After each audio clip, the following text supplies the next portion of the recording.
Isang post ng pakiusap ang makikita sa Instagram ng manager ni Ronaldo Valdez na si Jamela Santos. Ilang mga photos or videos kasi ang kumalat sa social media na kung saan nga ay makikita ang walang buhay na katawan ni Ronaldo Valdez. Ayon sa mga fans, tanging ang mga pulis lamang or ang nag-imbestiga ang may access dito. Kaya naman ang tanong ngayon, sino daw kaya ang naglabas or nag-leak ng nasabing video na ipinakalat sa Facebook page? Mabilis naman ang pakiusap ni Jamela na tanggalin ito bilang pagrespeto sa pamilya ni Ronaldo Valdez. Narito ang naging mensahe ni Jamela. Mga PI niyong bumastos sa legacy ni Ronaldo Valdez. Magtutuos tayo pagkatapos ko magluksa. Why people can be so cruel? I can't believe it.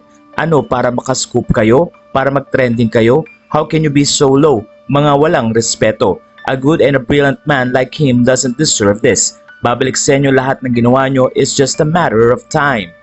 Ayon sa mga netizen, yung mga pulis yan ang mga unang rumesponde. Nagawa pa talaga mag-video at pinakalat pa. Napakawalang hiya, patay na binabawi pa ang legacy ni Sir Ronaldo. Rest in peace Sir Ronaldo, kapamilya Terceras will never be the same without you.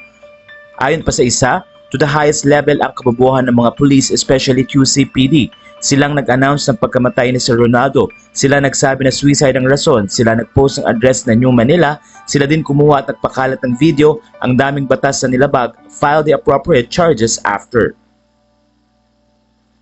Part ng QCPD team ang kumuha ng video na nagpakalat. The fact na kumalat yung video na kinuha niya in the first place means kung kani-kanino na yun na send. Get the names of the people in that crew of Sir Ronaldo. Nagpakalat should be held liable ang bababoy.